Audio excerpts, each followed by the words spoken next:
And just like that, we're back. And now, let's discuss the white flame, shall we? The sacred white flame. This is the flame of pure spirit, total clarity, divine unity, purification. The white flame is the merging point of all the other flames into one divine flame. The white flame is associated with ascension. It's associated with Christ consciousness and the source of all creation. The white flame heals karmic residues and brings absolute truth. It cuts through deception. This white flame is unity and completion. The white flame is the Kethar, the crown, and it represents divine purity in the Kabbalah. White is brilliance. It's the vibrance of the Kethar, of the crown. Pure, unfiltered, divine light. The flame is the closest thing you're going to get to your soul, your source, or your essence. In Gnosticism, the white flame is the pleroma. It's the fullness of light consciousness. In the Kalipov, the white flame becomes dangerous because it can be a blinding light that erases individuality and traps oneself into a false light, soul trap. Just like the black flame, however, the white flame is the embodiment of 11 energy, the 11 vibration frequency, because in numerology and in letterology, black and white both equal 11. So when you have white flame, that equals 11, 1. That's going to give you 111, the triple one, the triple threat, mind, body, spirit. Okay? This white flame is the initiation into higher planes. It gives access to divine unity, but also the test of not being consumed by false light. Sometimes this white flame is called the spirit flame. It is pure spirit. It's the total clarity. It's the divine unity. It's purification. Again, it's the merging point of all the other flames into one flame. It's the supreme balance associated with ascension, Christ consciousness, and spirit. The white flame heals karmic residue and brings absolute truth, cutting through deception. This is purity. When you meditate on that white flame, you're initiating yourself into the higher planes of consciousness. You're welcome. I'll see y'all pretty soon for part 9. See y'all in a bit.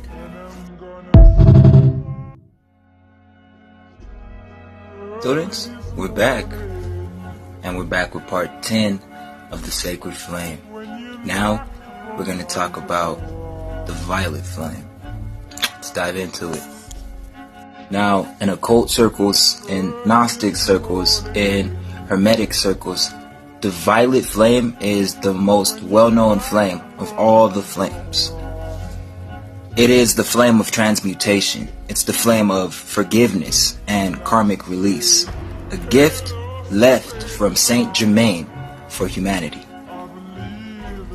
The violet flame burns away density and transforms lower energies into higher frequencies, known to some as the alchemist fire or the sacred oil that burns everlasting in the sacred fire.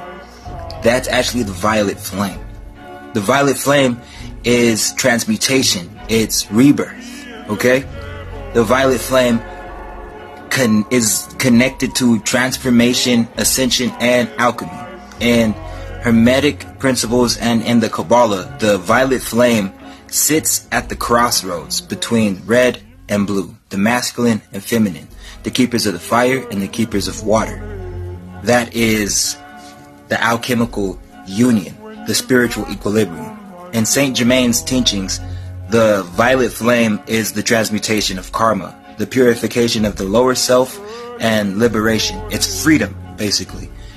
In the Kalipov, the violet flame is the serpent's fire. It's the Ophite's glow. The serpentine kundalini released within that burns away illusions, but also tests you by bringing in hidden shadows to the surface, bringing in darkness to light. What you do in the dark will come to the light. This is where that saying comes from. That hidden side of you to the known. The violet flame is also connected to the 11 frequency, the 11 vibration, just like black and white, because violet, black, and white all equal 11 in letterology, and in numerology. It is literally the gateway to ascension. The final step before stepping into mastery, this is the bridge flame. This is that bridge from heaven and earth. This is the flame that ignites all of that. White would be the unity. Black is the self or the abyss. And the violet flame is the alchemy that tests you with the false purity, but also brings you to true divinity. You see, that black is going to test you with rebellion and the shadow, but also gnosis will develop through that. This violet flame integrates both the white and the black flames and transmuting them into a balance. 11, that master number, the one who stands in between realms. Now you understand why the Freemasons have the black and white checkerboard. Duality.